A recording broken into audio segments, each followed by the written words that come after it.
Bonjour à toutes et à tous, j'espère que vous allez bien, je vous souhaite la bienvenue sur ma chaîne Christophe Voyance. Eh bien, je vais vous proposer aujourd'hui bien sûr un nouveau tirage de tarot, une nouvelle guidance. Nous avons pu voir notamment dans les derniers tirages, et puis c'est devenu à peu près une donne pour la plupart des médiums que nous sommes en train de changer de période énergétique et que nous serions au point d'assister à une sorte de libération et de nouvelles imprévues. En tout cas, moi j'ai eu beaucoup de tirages de tarot qui nous annoncent des changements, des bouleversements de situations plutôt positifs. D'accord. Donc je vais vous faire cette guidance en espérant que ça puisse éclairer et aider la plupart d'entre vous, le plus grand nombre d'entre vous, si voilà, vous êtes vous-même en attente de réponses. Alors on va essayer de faire ça humblement, tranquillement. Je vais utiliser le pendule, le tarot de Marseille pour sortir les énergies. Et puis ensuite, voilà, on va tenter d'éclairer autant que possible ce que vont nous dire les arcanes. Et bien sûr, je vous invite à vous abonner à la chaîne si ce n'est pas encore fait. Merci et de mettre un gros pouce bleu, un gros j'aime sur cette vidéo si vous l'appréciez. Ça coûte rien et ça aide à les faire connaître. Donc merci de votre soutien. N'hésitez pas aussi à partager ce tirage avec vos amis sur vos réseaux sociaux. Et puis bien sûr, vous avez les liens, dont tout particulièrement le lien pour me consulter si vous souhaitez que je fasse pour vous une guidance pour répondre à vos propres questions. Tout ça est dans la description de cette vidéo YouTube. Voilà, n'hésitez pas à jeter un œil à tout ceci. Allez, c'est parti. On va voir ce que ça peut nous dire concernant cette réponse imprévue, ces réponses imprévues qui viennent bouleverser un peu la donne, secouer le cocotier. J'ai notamment sorti dans une vidéo récente la tour, cette maison Dieu qui explose, la prison qui explose et qui nous libère de bon nombre de contraintes. Donc ça m'a un peu interpellé, je voudrais voir ce que ça va donner, et je pense que ça va pouvoir parler à la plupart d'entre vous.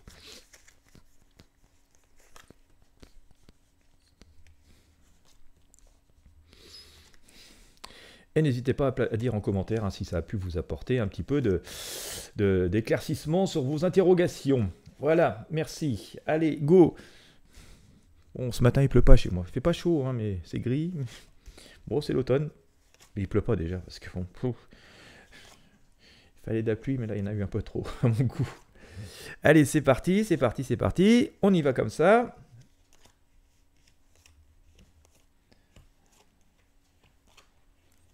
Et j'ai essayé de mettre la petite dernière par ici pour que vous puissiez la voir. Voilà, on va voir si le pendule l'a choisi ou pas. Allez, c'est parti. Je prends le pendule, je vais sortir les énergies. Et puis, nous tentons d'interpréter tout ça.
Bon, le pendule est assez bavard, visiblement, parce que je sors beaucoup d'arcanes.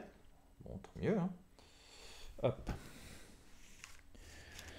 Ce qui en soi ne surprend pas trop, puisque la période qui s'annonce semble être assez dense.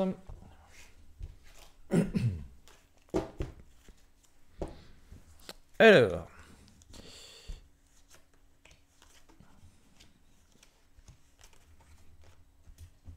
Voilà, on va compléter avec Tarot Basque. Alors, bon.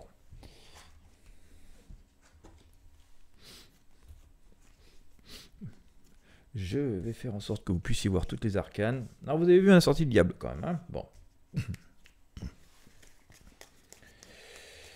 Hop, que va nous dire le tarot du basque pour compléter tout ça. Alors, ah ben, ça parle tout seul. Je vous en parlais tout à l'heure de la tour, hein. Bien, j'ai commencé par sortir le pape ici. Alors, on nous dit effectivement que on peut être assez serein, hein. Ce pape, vous le voyez sur cette symbolique, il est plutôt serein, il a plutôt repris, il a plutôt le contrôle de la situation. Pour autant, hein, il nous dit de ne pas trop nous précipiter. Certes, les choses sont en train de changer et on peut crier et sauter de joie parce qu'il y a de quoi, franchement. Pour longtemps, il faudra que tout ce qu'on a vécu et tout ce que cette période qu'on a vécu nous ait servi d'expérience et qu'on réutilise tout cela. D'accord ?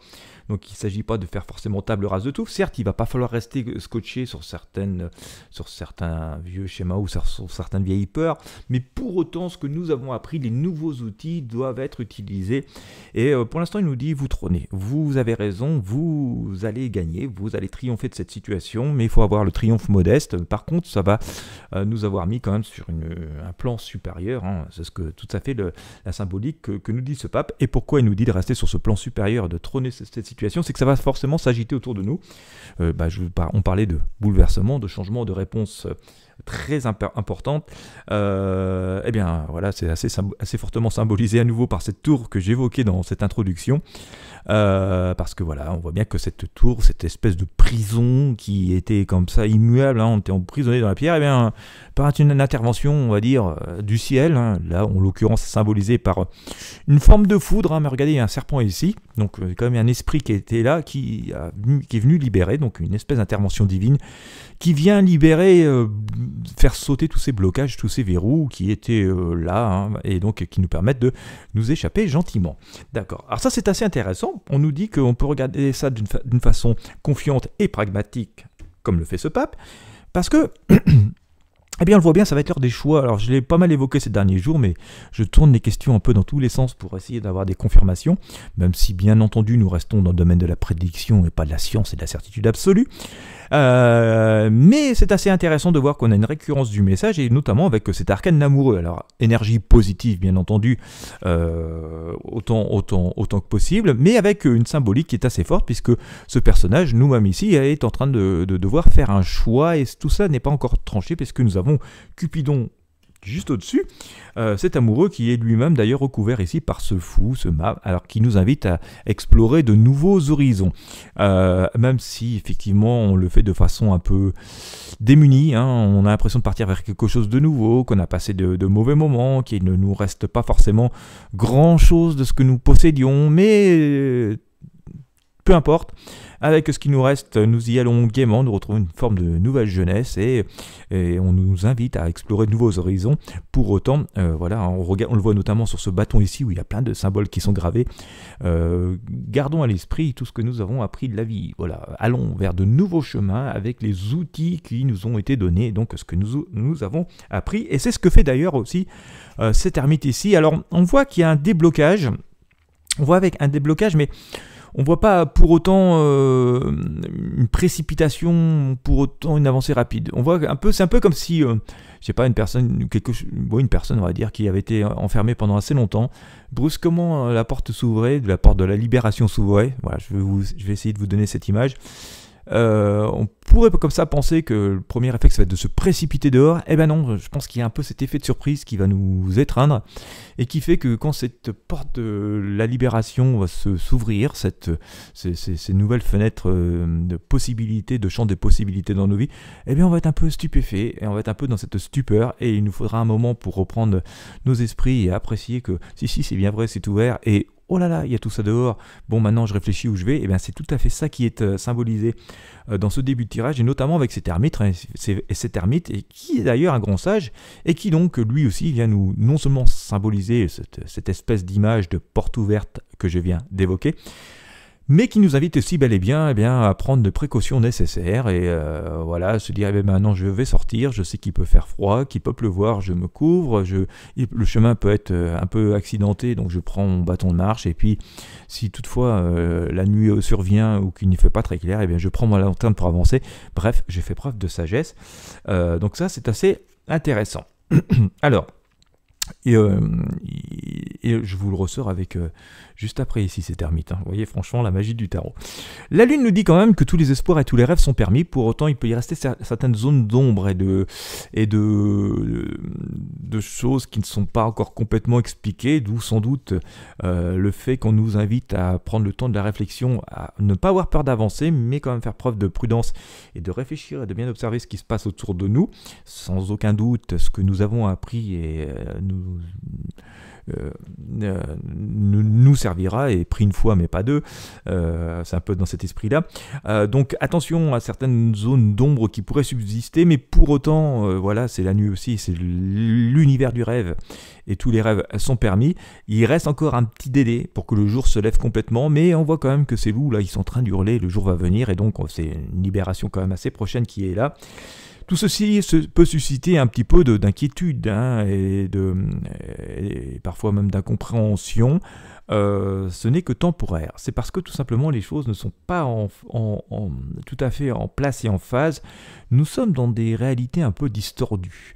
C'est marrant, j'avais un truc qui me passait comme ça par la tête juste avant de commencer ce tirage. Donc ça devait être sans aucun doute un message qui me venait. Et je vais vous partager cette image, notamment parce que je sors ici cette roue de fortune. L'image, le message, il était que nous vivons dans un monde, dans des sociétés bâties sur des modèles, sur des apparences. Vous connaissez toutes le savoir-être et le savoir-paraître, et quand même au cours de ces dernières années, notamment ces dernières décennies, on est de plus en plus rentré dans une espèce de paraître. Faut faire telle ou telle chose pour être une personne bien, faut manger telle et telle chose pour être une personne bien, alors je mets le bien entre guillemets, bien entendu, faut avoir telle ou telle silhouette pour être une personne bien, faut rouler dans telle ou telle voiture pour être une personne bien, enfin vous voyez, c'est un peu on nous aime vraiment formater, c'est le marketing, tout ça quoi, et donc on est vraiment dans des sociétés de paraître, mais qui génèrent forcément des mal-être, parce que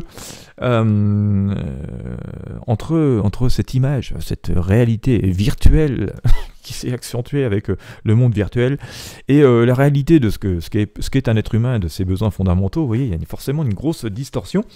Et c'est sans doute ça que veut nous dire le diable, quand on va réouvrir les portes d'une certaine forme de vie, entre cette illusion et parce que nous avons été enfermés pendant assez longtemps dans un truc et la porte ouverte et ce qu'on va découvrir autour, qui va pas être pour autant moins magnifique, il y a une distorsion. Vous voyez, il y a deux réalités à part, et nous sommes vraiment dans ces deux réalités, dans ces deux schémas de valeurs différents, entre les valeurs inventées et les valeurs réelles. Vous voyez, c'est un peu ça, les deux mondes que je veux dire.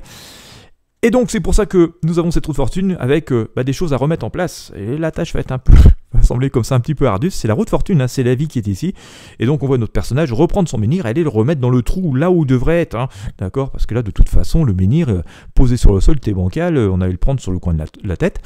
Et donc si on veut pas se faire écrabouiller dessous, il faut simplement qu'il soit bel et bien à sa place comme il avait été décidé autrefois et parfaitement implanté. Et là, une fois dans son logement, la vie ne va plus nous écraser. Et on va retourner à une forme de logique. Donc il y a je pense que c'est assez intéressant de noter dans cet changement d'énergie, c'est qu'on va retourner à une forme de vraie réalité, de vraies valeurs humaines, de véritables besoins. Voilà, ça va nous parfois être un peu stupéfiant pour certaines et certains d'entre nous, parce que ça fait longtemps qu'on a été déconnecté en fait du nous et du moi profond. Ça va être encore plus stupéfiant pour les plus jeunes d'entre nous, parce que ils sont parfois connus que ce modèle de société virtuelle. Mais on voit que voilà, c'est ce qui va semer peut-être un petit peu d'incompréhension sur le moment, mais surtout c'est le bye-bye finalement à ce côté faux de la vie. Et donc on voit que les choses sont quand même amenées à changer assez fortement, à retourner à certaines valeurs. Si vous faites partie de celles et ceux qui me suivaient depuis très longtemps sur la chaîne, on avait quand même, je pense il y a même 2 ans, maintenant 3 ans, ces messages qui nous disaient qu'on allait devoir revenir à des valeurs un peu plus anciennes, un peu plus ancestrales, mais des choses gravées dans la pierre. On a souvent sorti notamment cette papesse, qui est son grand livre de la vie. Donc ça, c'est assez intéressant de le noter. Et on voit que du coup, on entrerait dans cette période, ce qui expliquerait aussi que tous ces changements successifs, parfois on le voyait dans les tirages avec cette grande faucheuse, là, vous voyez, encore une page qui se tourne, encore une page qui se tourne, encore une page qui se tourne, avec à chaque fois des petites renaissances. Et d'ailleurs, certains d'entre vous me disaient, mais on n'en finit pas, quand est-ce que ça change vraiment? Voilà. C'était long, il fallait vraiment évacuer tout ce monde un peu pas cohérent avec nos véritables besoins. Voilà, il semblerait qu'on soit complètement dedans, donc ça va être plutôt assez positif. Faut prendre ça comme quelque chose de positif, un réenracinement, un retour au pied sur terre. Et puis avec cette étoile ici, on voit bien que c'est le grand ménage, parce que forcément on va retourner à certaines valeurs, et du coup tout ce qui est bluff et illusion ne va plus être complètement nécessaire et utile. Donc ça, c'est plutôt bon à noter, et donc on se retrouve à des choses beaucoup plus simple, voilà, un apparent dépouillement comme ça, mais qui est plutôt de bonne aloi. Et en synthèse, écoutez, je vous sors ici ce grand prêtre, et donc on a vraiment cette idée que voilà, on va retrouver une assise, une véritable assise, une véritable position dominante sur notre vie, une reprise de contrôle sur les situations. Écoutez, j'ai aussi le jugement ici, qui donc dit jugement, dit quelque chose de plus équitable, et que nos efforts vont être récompensés, que nous allons avoir des réponses et des solutions. Alors, le sujet étant une réponse immédiate, et voilà comment s'y adapter. On voit bien que, on nous dit déjà pas à faire preuve d'impatience ni d'inquiétude, que les choses sont en train d'arriver, mais qu'effectivement elles sont en train d'arriver forcément, et qu'on peut effectivement s'attendre à des changements, à des réponses soudaines, imprévues, qui peuvent nous désarçonner un petit peu, qui, vont résoudre le problème. Je pense que ça va véritablement résoudre des problèmes. Mais pour autant, maintenant que c'est résolu, ça va être un petit peu, qu'est-ce que je fais? La porte est ouverte, et je peux souffler. Et je vais prendre un peu le temps de souffler, et je regarde ce qui se passe tout autour, et puis maintenant, avec tout ce que j'ai appris, je vais essayer de faire différemment, d'avoir des approches différentes. Et ce qui va fonctionner, c'est sans doute l'attitude la plus sage à utiliser. Il reste encore des petites zones d'ombre parfois, ou parfois des petites zones d'inquiétude, auxquelles il ne faut pas forcément, auquel il ne faut pas s'arrêter, mais en même temps qu'il faut prendre en considération. Voilà, c'est un peu les deux. Il faut les prendre en considération, il ne s'agit pas de les mépriser, ni de les ignorer, mais il ne faut pas non plus sombrer là-dedans en se disant c'est un obstacle et du coup j'avance plus. Voilà, il faut juste les prendre en considération. Ah ok, je vais faire gaffe à ça, mais je continue à avancer. C'est le bel esprit, et puis ça va être l'occasion de remettre des choses en place, par rapport à tout un tas de situations qui étaient confuses, un peu, je vais dire bordéliques, pas de notre fait, mais voilà, c'était comme ça, et les énergies globales étaient comme ça, donc par rapport à des problématiques, forcément, nous avons pu être impactés par ce contexte général. On voit que voilà, les choses vont être remises en place, elles doivent être mises en place. Le menhir dans le trou, c'est le meilleur moyen que les choses ne restent pas chancelantes et ne nous écrasent pas dessous. Et puis, ça va être la libération, et là, ça va être une nouvelle vie, et forcément, ça permet de se libérer de ce qui n'est plus complètement utile, nécessaire, indispensable, et retourner à une forme de pureté, de choses vraiment fondamentales pour chacun d'entre nous. On nous annonce effectivement une forme d'équilibre. On voit bien que ce prêtre, il a dominé, il a réussi, et c'est un sage. Donc on voit aussi, c'est aussi une transformation profonde de nous-mêmes qui intervient, et surtout un juste retour des choses, et toutes les situations qui ont pu paraître injustes et qui l'ont été d'ailleurs, et tout ce que nous avons pu demander d'ailleurs. Continuons à demander à nos guides, à nos anges gardiens, aux choses qui vous inspirent, aux êtres qui vous inspirent, aux énergies qui vous inspirent. Continuons à demander, et on voit que c'est entendu. On a les anges ici qui nous répondent et qui viennent apporter, répondre positivement à nos attentes et conformément à notre mérite. Voilà, donc un dénouement de situation quand même qui semble se confirmer, et qui nous impose la sagesse, la modestie et la sagesse, mais le triomphe. Et visiblement, puisqu'on a quand même beaucoup de personnages assez éminents, le pape, le grand prêtre et tout, on voit que ça va nous avoir fait gravir bon nombre de marches, et donc avoir une vraie assise, en tout cas, par rapport à nous-mêmes. Voilà, j'espère que cette guidance aura pu vous éclairer. Je rappelle quand même qu'on est dans le domaine de la prédiction. Si tel est le cas, écoutez, je vous invite à mettre, j'en suis ravi déjà, si ça a pu vous aider, j'en suis ravi, n'hésitez n'hésitez pas à me le dire dans les commentaires. Et puis bien sûr, je vous invite à mettre un gros pouce bleu, un gros j'aime, à partager avec vos amis et sur vos réseaux sociaux. Bien sûr, n'hésitez pas à vous abonner à la chaîne YouTube si vous avez apprécié. Et puis bien sûr, vous avez tous les liens dans la description. Je vous invite à les découvrir en fonction de vos besoins. Vous y trouverez peut-être des choses qui peuvent vous être nécessaires, comme tout simplement vous inscrire gratuitement à la newsletter. Et puis quant à moi, je vous remercie de m'avoir suivi. Je vous souhaite à toutes et à tous une très belle journée ou une très bonne soirée en fonction de l'heure à laquelle vous me regardez. Et puis je vous dis à très bientôt pour de prochains tirages de tarot.